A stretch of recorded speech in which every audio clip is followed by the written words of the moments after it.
안녕하세요. 한국침례신학대학교 성서학연구소에서 개최하는 제3회 콜로퀴엄 우리 김기영 교수님 편에 오신 여러분들을 환영합니다. 우리 코로나 때문에 비대면으로 하는 콜로퀴엄 첫 시간에는 한철음 교수님 그리고 권영주 교수님 그리고 이제 세 번째 오늘 김기영 교수님을 소개하도록 하겠습니다. 세 분 교수님들은 2020년도에 저희 학교에 신입으로 오신 교수님이시고요. 특히 우리 김기영 교수님은 앞에 두 분 교수님과는 다르게 구약성서학을 전공을 했습니다. 저와 같은 전공입니다. 우리 학부는 건국대학교에서 미생물학을 하셨어요. 네. 뭐 사연이 있다 들어보도록 하겠습니다. 그리고 또 특이하게도 연세대학교를 가셔서 MBA를 하셨습니다. 그렇죠? 맞습니다. 네. 네, 그것도 MBA를 교회 이름에 대한 연구를 하신 걸로 알고 있고요. 그리고 미국으로 건너가셔서 사우스웨스턴 신학대학교에서 MD부를 하셨죠. 그리고 그 다음에 PhD를 사우스웨스턴 대학에서 하셨습니다. 오늘 발제를 하실 김기영 교수님이고요. 또 우리 패널에 초대한 최종훈 간사님을 소개하도록 하겠습니다. 예. 우리 최종훈 간사님은 저희 대학교 성서학연구소에서 간사로 일하고 있고요. 뭐 어떤 연유가 있어서 여기에 왔느냐? 바로 구약성서학을 전공을 하는 학생이기도 합니다. 이번에 저희 박사과정을 PhD로 들어왔죠. 사실은 우리 김경 교수님은 작년 5월에 학위를 마치셨어요. 맞습니다. 네, 그래서 금방 박사학위 받으신 지 진짜 우리 학교 역사상 이런 일이 드물 정도로 곧장 전임 교원으로 오실 만큼 사실은 뛰어난 교수님이시고요. 그러다 보니까 아직 사실 발간한 논문은 없어서 우리가 오늘 이제 박사학위 논문이랑 또 이런 걸 얘기하려고 하는데 근간에 그래도 이제 논문 하나가 발간되기로 지금 네, 맞습니다. 4월 말에 이제 발간이 되는데요. 사실 제 전공은 역대기인데 4월 말에 발간이 되는 논문은 시편 106편에 대해서 썼습니다. 그 시편 106편의 구조를 분석을 해가지고 어느 저널에 실리는 거죠? 성경 원문 연구, 대한 성서공회 성서 원문 연구. 성서 원문 연구. 네. 사실 며칠 전에 제가 월요일 22일이 제 생일이었는데 그날 이메일이 왔어요. 그래가지고 이거 정말 최고의 생일 선물이다. 되게 감사해하고 있습니다. 그렇죠. 네. 처음엔 그렇습니다. 우선 박사과정 그 학위 논문 자체가 일단은 뭐 제가 영어로 읽을 테니까 번역을 한번 해주세요. 논문 제목이 Shaping Israelite Identity Through Prayers in the Book of Chronicles라는 건데 우리말로 한번. 우리말로 번역을 제목을 한 번도 얘기해 본 적이 없는데 해보겠습니다.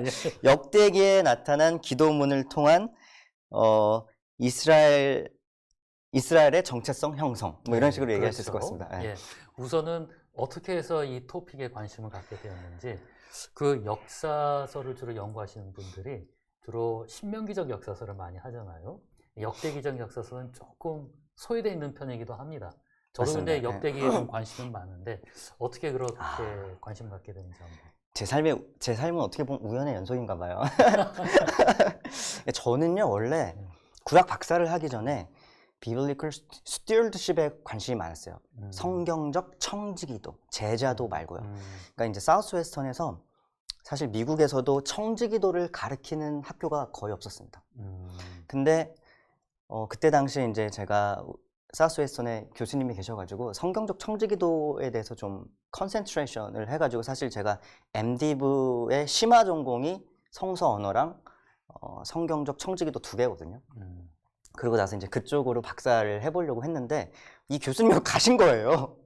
근데 그런 와중에 이제 그 클라인 박사님께서 구약해라 이래가지고 이제 가게 된 거죠. 그래서 계속 그때쯤에는 이제 청지기도에 관심이 많아가지고 땅에 대해서 좀 연구를 해봐야 되겠다. 가나안 땅에 대해서.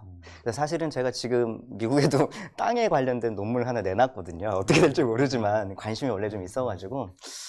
그래서 이제 땅에 대해서 써야지 하고 계속 생각을 하고 박사과정 세미나 할 때도 이제 그런 걸 이제 연구도 좀 하고 그랬었는데 제 지도 교수가 역대기 전문가다 보니까 제가 어느 날 이렇게 앉아가지고 교수님, 저 논문을 써야 되는데 교수님 전공의 논문이니까 제가 역대기 전공하는 게 맞을까요? 그러니까 제 지도 교수께서 That makes sense. 저한테 그렇게 말씀하시는 거예요. 네, 알겠습니다. 그리고 사실은 아무것도 역대기에 대한 어떤 그런 게 없이 역대기를 파기 시작한 거죠. 그래서 1년을 넘게 역대기를 팠어요. 내가 이거를 해야 되겠다 그런 게 아니라 뭘 해야 될지 모르니까 2주나 3주에 한 번씩 지도 교수를 만나면서 역대기를 전부 다 세세하게 주해 같은 걸 해보고 막 주석 같은 거 하면서 여기는 뭐가 있습니다. 저기에는 뭐가 있습니다. 뭐 그냥 이런 식으로 이제 역대기에 대한 관심을 계속 깊게 하고 넓혀가고 뭐 이렇게 된 것이죠. 근데 이제 결과적으로 보면 잘했다는 선택이 드는 게 첫 번째는 해보니까 재밌어요. 역대기가 재밌고요. 두 번째는 저희 신학적인 배경이 제 신학적인 신학자로서의 정체성을 설명하자면 저는 굳이 복음주의자지만 조금 더 깊게 들어가냐면 저는 저를 보수 복음으로 보거든요. 네. 이제 복음주의에 대한 정의가 사실 스펙트럼이 되게 넓잖아요. 네, 그렇죠. 보수 복음 저는 이렇게 나눕니다. 보수 복음, 뭐 중도 복음, 복음 비평. 크게 세 가지로 나누면 이렇게 보는데 저는 뭐 원리주 펀더멘탈까지는 가지 않고요. 저는 보수 복음으로 보는데 제가 만약에 땅을 연구하고 모세 오경 쪽으로 연구를 했다면 아마 비평학자들이랑 얘기할 수 있는 그 통로가 아예 그냥 닫혀 있었을 거예요. 네. 저는 뭐 흔히 얘기하는 여기서 좀 테크니컬한 텀을 써도 되나요? 교수님? 괜찮아요. 뭐 JEDP 이런 용어 자체도 저는 그래요? 아예 쓰지 않고 저는 아까 이제 신명기적 역사라고 말씀을 하셨지만 저는 그 용어도 사실 저는 쓰지 않거든요. 네. 그래서 오히려 근데 역대기 쪽은 역대기의 뭐 연대나 뭐 이런 것들은 비평학자들 그과의 그래도 대화의 채널이 어느 정도 열려 있어요.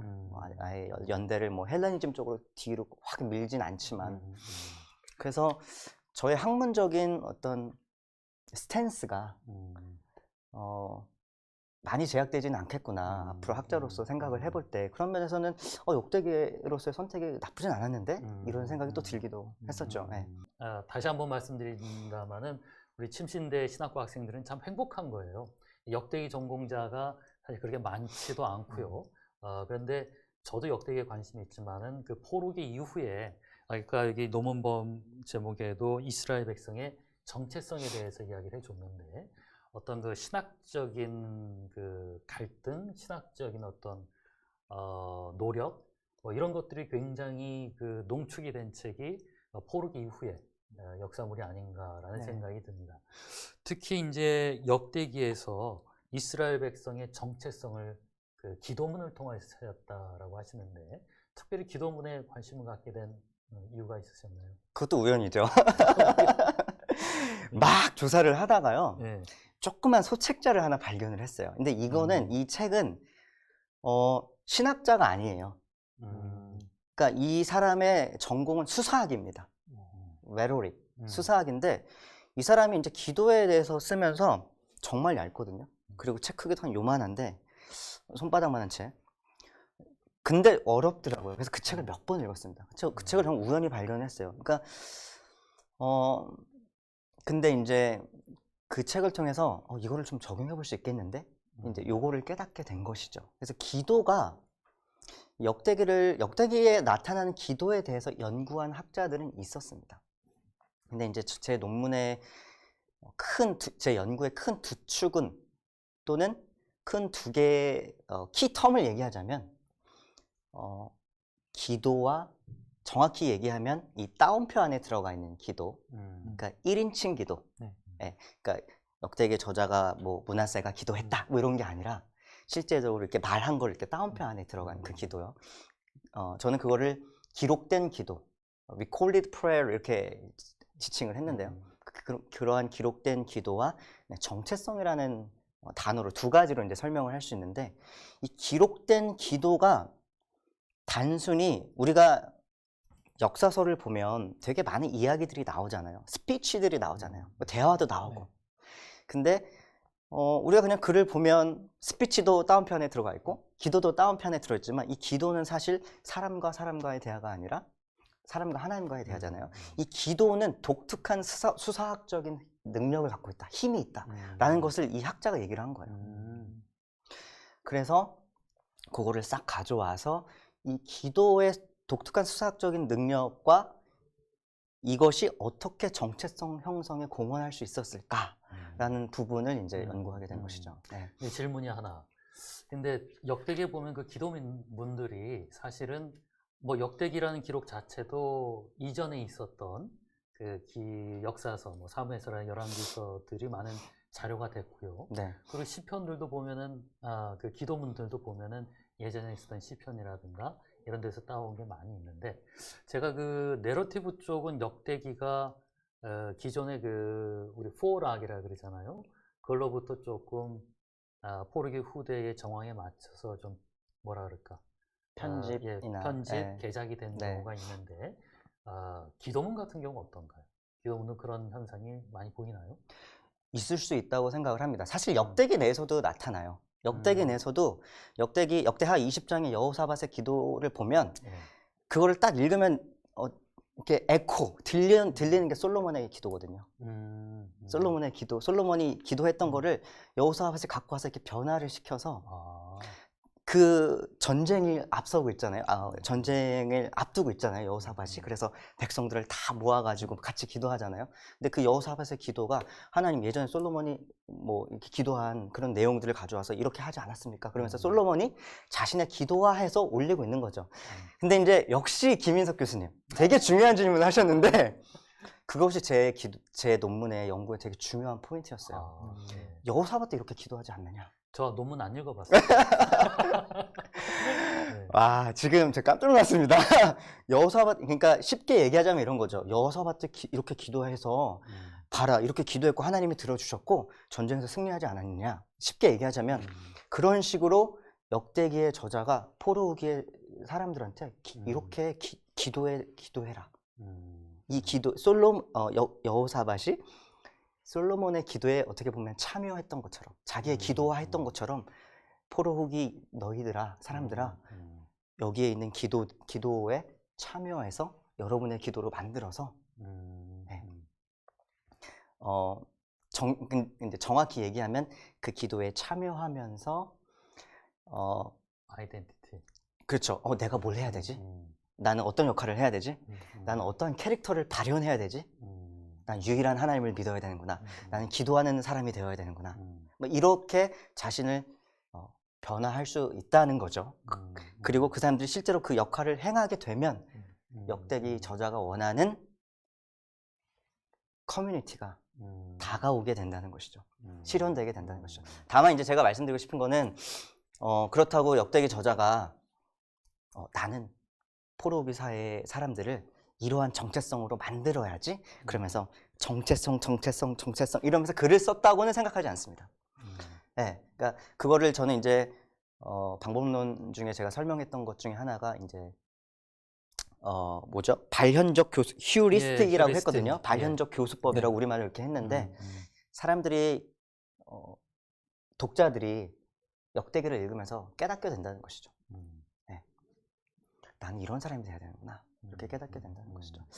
네. 잠깐 제가 네네네. 그러냐면은 그래서 역시 그 미국에 저희 이제 복음주의적 신학교에서 공부를 하셔서 그렇게 만들어낸 연구 결과물이 좀 다르다라는 생각은 들어요. 예를 들어서 저 같은 경우도 한참 역사 비평 쪽으로 이제 한참 선진에 가 있는 그런 곳에서 공부하다 보니까 관심 자체가 되게 히스토리컬한 거였고 아주 그냥 좀 무미건조한 경우가 많이 있었는데 그래도 이런 것을 이끌어낼 수 있는 거는 그래도 사우스 웨스턴이니까 그런 거겠죠?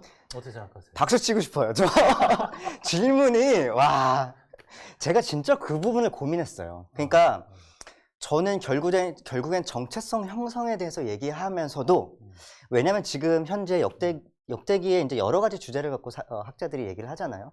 근데 많은 학자들이 역대기를 연구하는 학자들이 정체성에 대해서 연구를 하는데 사회 과학적인 방법론을 갖고 많이 연구를 한단 말이에요. 또는 사회 심리학적인 예를 들면 이런 거예요. 포로 후기의 저자가 포로 이전의 역사를 기록을 하니까 이거를 메모리 또는 remembrance 이렇게 얘기를 하는데 이 사람들이 포로 후기의 사람들이 이것을 어떤 식으로 기억을 저장을 했고 어떤 식으로 끄집어냈고 어떤 식으로 프로세스했고, 그러니까 어떻게 보면 reader response에 가까운 거죠. 독자 쪽에서 많이 이것들이 독자의 관점에서 이거를 자꾸 포로 후기의 정체성을 연구하려고 하는데, 그러니까 저는 역대기의 저자 쪽으로 막 오려고 그랬어요. 이게 힘들었어요. 이 과정이. 그러니까 authorial intention, 저자의 의도가 무엇일까? 하지만 그렇게 하면서도 사회과학적인 방법들이 어떤 얘기들을 하고 있는지, 그러하면서도 heuristic, 발견적 교수법이라는 그런 개념도 갖고 왔고요. 또 정체성이라는 주제를 다뤘고요. 사실 보수 복음 쪽에서는 정체성이라는 주제를 갖고 나온 논문이 사실 거의 없거든요. 그래서 제가 어떻게 보면은 제 자랑 같지만 하셔도 됩니다. 이 부분에 그래도 어느 정도 공헌을 했다, 네. 이런 부분을 말씀을 드리고 싶고, 또 기도와 같은 부분도 우리가 주기도문 하잖아요.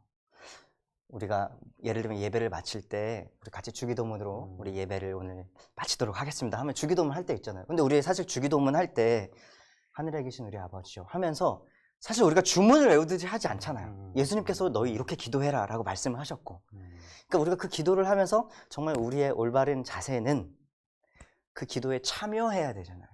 그 기도가 나의 기도가 돼야 되잖아요. 우리는 그냥 그걸 알아요. 우리의 신앙 안에서. 근데 그거를 제가 학문적으로 이제 풀어낸 거죠. 역대기에 있는 기도문이 어떻게 사람들을 기도를 초청을 했고, 사람들은 어떻게 그 기도에 반응하며 참여를 하고, 내가 어떻게 그거를 변화가 될 수 있는지. 근데 이제 들으면서 제가 한 가지 이제 또 궁금했던 거는, 그러면 이제 복음주의 쪽에서는 뭐 설마 그렇진 않을 것 같은데 그래도 물어보는 건데, 역대기의 저자를 에스라로 보나요? 저요? 예. 저는 그렇게 보지 않습니다. 네, 역대기의 저자는 에스라로 본다 그래서 복음주의자인 건 아니죠. 그렇진 않죠. 그러니까 제가 생각하는 그 보수주의자를 그래서 이거 어떻게 말씀을 드려야 될까요? 그러니까 이것도 저의 생각인데요. 저의 정의인데요. 내가 사람들한테 나는 보수복음입니다라고 얘기를 해요. 사실 제가 이건 사실 어떻게 보면 조심스러운 부분이에요.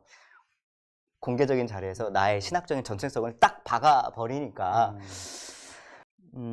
제가 생각하는 보수주의 또는 그거는 무엇이냐면, 일단은 많은 복음주의자들 또는 많은이라는 표현이 안 맞을 수도 있겠네요. 몇몇의 복음주의자들은요, 또 비평학자들도 포함해서 텍스트를 다룬다고 하지만 사실은 텍스트 beyond text or behind text, 네, 텍스트에 기록된 거 말고 텍스트를 통해서 증명할 수 없는 사건들에 관심을 가지시는 분들이 많이 계시더라고요. 이 말씀을 왜 드리냐면, 제가 생각하는 보수주의자들은 텍스트에서 더 넘어가지 않고요. 이걸 무시한다는 건 아니지만 텍스트에 최대한 붙어 있으려고 하는 사람들. 왜냐면 우리에게 주어진 이 텍스트의 세계를 가장 그렇죠. 뭐 예를 들면 이런 거죠. 저는 모세가 모세오경을 기록했다고 믿습니다. 모세가 창조의 시대에 있지 않았었잖아요. 우리는 창조의 세계를, 창조의 배경을 절대 알 수 없을 것입니다. 그걸 retrieve 할 수 없어요. 다 가져올 수 없어요. 하지만 모세의 배경, 저자의 배경까지는 우리가 그래도 어느 정도 접근 가능하지 않을까, 이런 질문을 던질 수 있겠죠. 예를 들면 이제 모세오경의 저자는 모세냐? 하나, 둘, 셋. 모세입니다. 네. 모세오경의 저자는 모세다. 하나, 둘, 셋. 일부는 모세가 썼을 것이다. 네, 이제 정확하게 말씀을 드리면, 그렇게 정확하게 말씀을 드리면, 모세오경의 가장 끝부분, 신명기 33, 34장에 모세의 죽음을 기록한 부분은 이제 모세가 적지 않았다고 저도 봅니다. 근데 이제 어떻게 보면 강력하게 말씀을 드린 것이죠. 왜냐면은 모세오경의 저작성을 부정하는 사람들이 되게 많으니까. 이게 굉장한 시그널이에요. 우리 이 방송을 들으시는 침례교 목회자 여러분들 기뻐하시기 바랍니다. 드디어 우리 한국침례신학대학교에 오경의 저자는 모세다라고 당당히 외치시는 교수님이 네. 오셨습니다. 뭐 이제 논문 얘기 더 하자면은 네네. 그래서 이제 기도문에 관심을 갖게 되었고요. 뭐 아까 대답하신 거 일부 나왔겠지만 특히 이스라엘 민족의 자기 정체성과 이제 관계를 지었는데 그 뭐 이렇게 무슨 표를 그린 거라고 제가 재미있게 봤었어요. 네네. 그래서 그 당시 포로 후기의 독자들이 그 기도문을 읽으면서 미래 이스라엘 민족의 정체성을 형성해 나가는 그걸 갖다가 이제 굉장히 잘 그리게 되었습니다. 그것이 그 당시 성서를 읽던 독자들에게 발생할 수 있는 상당히 그 영감 어린 효과였었겠죠. 근데 그 당시 독자들은 역대기 이전의 역사 기록을 잘 알고 있었을까요? 몰랐을까요? 그건 저자만의 어떤 소유물이었을까? 저는 그렇게 보진 않습니다. 음, 그러니까 예를 들면은 다른 역사 기록을 말씀을 하시는 거죠. 그쵸. 뭐 열왕기, 사무엘 이런 거 사무엘. 말씀하시는 거죠. 네.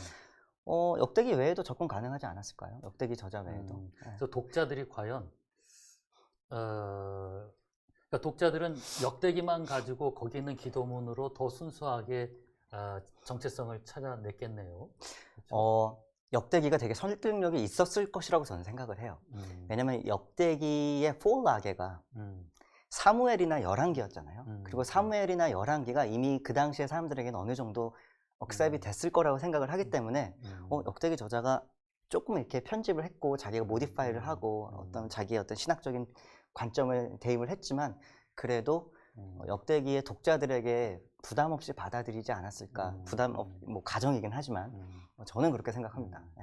그리고 이제 뭐 조금 공부하신 분들이 하는 질문 중에 하나가 역대기서는 뭐라 그럴까 그 신명기전 역사서 뭐 열왕기서나 사무엘서에 비해서 조금 역사적 가치가 좀 부수적이거나 떨어지는 거 아니냐. 네네. 뭐 이렇게 오해를 하기도 하는데 저도 수업 시간에는 그렇지 않다라는 걸 얘기를 해줘요. 어떤 네. 자료들은 훨씬 더 그거보다 순수하게 오리지널한 자료들도 있다라고 하는데 역대기를 전공하신 분으로서 그런 비교를 학생이 질문한다면 어떻게 이야기를 해주고 싶으십니까? 역대기에 뭐 당당하게 성경의 한 부분을 차지하고 있으니까. 네네네. 그거는 뭐 역대기를 어떻게 정의하느냐, 장르를 어떻게 정의하느냐에 따라 이제 다를 것 같은데요. 사실 학자들 간에도 뭐 역대기의 장르적 정의에 대해서 되게 많은 그 주장들이 있지 않았습니까? 뭐 설교라고 마틴 노트 같은데요. 뭐 설교라고 얘기하는 사람도 있었고, 뭐 아니 그냥 역사서다 뭐 이렇게 얘기하는 사람들이 있었고, 뭐 되게 많은 그런 게 있었지만 저는 신학적 역사서다 이렇게 얘기를 합니다. 근데 저는 그래서 역사적 가치가 떨어진다 이렇게 보지 않고요. 다만 어떤 신학적인 관점이 들어간 역사서다. 신학적 관점에 네, 들어간 역사서다. 네, 그렇게 바라보고 있습니다. 그래서 만약에 상충되는 부분이 있다라고 얘기하면 뭐가 맞다, 뭐가 틀리다라기보다는 여기서 이런 메시지를 전달하기 위해서. 그래서 이게 좋은 말인지 나쁜 말인지 모르겠는데 이렇게 역대기는 역사적 설교문이고 열왕기서나 사무엘서는 설교적 역사문이다. 뭐 이렇게 표현을 하더라고요. 그 말은 은근히 더 역대기서는 역사적 사실보다는 캐리그마, 뭐 우리 구약에서는 쓰지 않는 말이지만은 그거에 초점이 더 맞은 것이다. 그래서 당연히 이제 역사적 왜곡이라는 것을 이제 뭐 이렇게 건드는 것 같기도 하는데 그 예민한 문제잖아요, 그렇죠? 저 같은 경우는 역사적 왜곡이란 말을 부정적으로 받아들이진 않아요. 우리 아까 전 시간에 권영주 교수님 때도 장르 문제하면서 그런 이야기 했는데 분명히 연구를 하시면서 거기에 대한 관심이 가셨을 것 같아. 사실은 뭐였을까? 팩트는 무엇이었을까? 근데 거기에 대한 갈등을 많이 하진 않으셨는데. 네, 하진 않았습니다. 그러니까 이 기록된 사실이 진짜가 아닐까에 대한 건 사실 저의 질문은 아니었어요. 근데 이제 제가 신학적 역사서라고 이렇게 말씀을 드렸듯이 이 표현은 역사의 방점이 있습니다. 전 역사적인 무게에 그렇죠. 둡니다. 무게를 두고요. 뭐 역사적 설교문 그러면 그냥 설교 쪽에 관심이 더 든 거잖아요. 그러니까 역대기를 근데- 그렇게 표현하기도 네, 하더라고요. 근데 저는 그건 아니라고 보고 일단 설교라는 것을 어떻게 정의하겠느냐. 음, 부터 문제고 실제로 역대기를 이렇게 읽어보면 음. 설교문이 그렇게 많이 나오는가? 역대기 전체의 색깔이나 분위기나 톤을 설교다라고 이렇게 얘기를 그렇죠. 한다면 그러기에는 뭐 족보만 10장 나오잖아요. 예. 설교라고 보기는 어렵고. 예, 예. 그래서 예, 족보 말씀을 하시니까 지금 생각이 나는데 그래서 뭐 역대기를 주석이다 뭐 이렇게 정의한 학자도 있더라고요. 구약 전체를 주석한 거다 뭐 이렇게 얘기한 학자도 있었는데 저는 뭐 그것도 아니라고 보고요. 역사라고 봅니다 저는. 예. 이것도 되게 보수적인 관점이에요. 우리 저 박사 과정을 한참 하고 있는 우리 최정훈 씨도 뭐 궁금한 게 있으실 것 같은데. 이제 역사적 관점이 있고 역사를 기록한 저자의 관점이 있다라고 말씀을 하셨는데 그게 이제 정체성을 이렇게 형성해야지 하고 유도하는 쪽은 아니라고 말씀을 하셨잖아요. 그렇죠. 정체성 형성이 최우선 목표는 아니었을 것이다. 그럼 네. 이 두 개의 차이가 저는 좀 이게 확 체감되지 않거든요. 이 둘 차이가 좀 더 혹시 자세히 그러니까 설명해 주시죠. 쉽게 얘기하면 역대기 저자는 역사를 기록한 거예요. 그러면서 우리가 역대기의 되게 중요한 특징을 얘기할 때 되게 비저너리하고 소망을 담고 포로 사회에 희망을 주고 싶은 것이다 라는 그런 얘기를 하지 않습니까? 그렇기 때문에 그 얘기는 뭐냐면 아이디올로지, 예, 또는 theology. 그러니까 역대기 저자가 갖고 있는 관점이 또 하나님을 통해서 이렇게 inspired 돼서 하나님의 감동, 감화를 통해서 적었잖아요. 그러니까 하나님의 마음이 담긴 어떤 방향성이 있는 책이라는 것이죠. 근데 이제 정체성이라는 것은 하지만 부수물 독자들이 읽을 때 역대기 저자가 이걸 통해서 계속 이 얘기를 하네? 이 사람은 계속 이걸 하네? 역대기에 나오는 사람들은 계속 기도를 하네? 역대기에 나오는 사람들이 기도를 하면 계속 응답이 되네? 막 이런 것들. 나 기도해야 되나? 그 벌어지는 현상. 그걸 보면서. 기도의 민족이라는 건 만들어진다라는 건가요? 그렇죠. 읽으면서? 공동체. 그래서 이제 하나로만 이제 하진 않고 기도하는 공동체. 다윗 왕국을 소망하는 공동체. 그다음에 유일신 하나님을 믿는 공동체. 근데 사실은 네. 모든 성경이 사실은 그 저작된 목적과 그리고 또 신앙인들이 그걸 읽을 때 형성되는 그거는 연구하신 그것과 같은 것 같아요. 그렇죠? 우리가 성경을 읽을 때 기도문을 읽던 내러티브를 읽던 그것을 통하여서 우리의 정체성을 갖다가 또 미래에 만들 정체성을 형성하게 되는 그런 현상이 벌어지니까요. 그러니까 기존에 이제 역사 비평에 관심은 저도 그랬고 뭐냐면은 성서보다는 사실은 고대 이스라엘의 역사였었던 거예요. 그거를 재구성하는 거에 있어서 성서가 주요 텍스트가 됐었고 여러 가지를 통하여서 그 사회를 재구성해보자. 무엇이 있었느냐, 어떤 현상이 벌어졌느냐. 그러니까 이제 관점 차이 자체가 훨씬 더 이렇게 표현해요. 복음주의적인 성서 접근, 성서 비평을 하셨다라고 볼 수도 있겠죠. 네. 그러니까 우리 성서주의대학원이 이제 앞으로 생기잖아요. 예, 그곳에서 아마 강의를 하실 때에 많은 목회자분들에게 성경을 올바르게 접근하는 거기에 대한 어떤 확신을 좀 심어주실 수 있을 것 같아서 참 노력하겠습니다. 네, 뭐 우리 김경훈 교수님의 박사학위 논문은 또 아마 수업 시간에 여러분들이 물어보시면 또 굉장히 지금보다 더 흥미롭고 재미있게 이야기해 주시리라고 믿습니다. 알겠습니다. 우리 2020년도에 오셔서 한 학기 보내셨고 정말 힘드셨을 것 같아요. 코로나 때 오셔서 대면도 못하고 이렇게 벌써 수염에 흰털이 나실 정도로 네, 고생도 하신 것 같은데 한 학기 강의하신 소감이 어떠신지? 처음엔 얼떨떨했죠. 얼떨떨했고 말씀하신 대로 이제 학생분들은 이제 대면해서 뵙지를 못하니까 스스로에게도 내가 잘하고 있나? 약간 이런 질문도 들곤 했는데 저는 교수지만 저는 목사로서의 정체성도 되게 강하거든요. 네. 역시 그 하나님이 하시는 거고 하나님이 하실 것으로 믿습니다. 네. 그래서 제가 바라는 거는 또 저의 다짐은 신앙인으로서 학자로서 하나님 앞에 진실하고 정직하고 사람들에게 진실하고 정직하게 관계하고 네. 최선으로 순종하며 살자. 음, 네. 음, 뭐 그게 또 어떻게 보면 좀 이런 것들을 툭 던지는 게 방송에서 뭐 하나 꼬투리 잡힐 수도 있잖아요. 너 왜? 근데 저의 기도 제목이에요. 이렇게 말씀을 드리는 것은 사실 저를 위해서 그렇게 기도해 달라라고 방송을 보시는 분들께 네. 자, 뭐 더 궁금한 게 많겠지만은 우리 수업 시간에 직접 만나 뵙고 이야기하도록 하고요. 최종 씨 뭐 좀 미진한 게 있으신 것 같은데. 너무 병풍처럼 서 있어. 예, 뭐 그래도 자리를 채워주셔서 예, 감사를 드리고 그러면은 학교에서 우리 김기영 교수님 만나 뵐 것을 고대하면서 오늘 이 시간을 마치도록 하겠습니다. 감사합니다. 김기영 교수님, 우리 최종훈 강사님 감사합니다.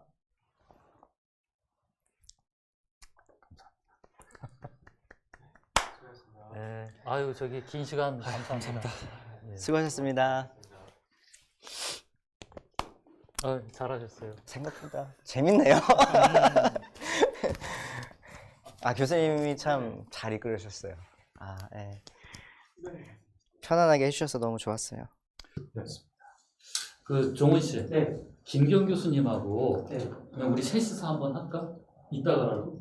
우리가 하면 저도 그냥 지금 어떻게 할 수가 없을 것 같아. 그러니까 내가 권영기 교수님은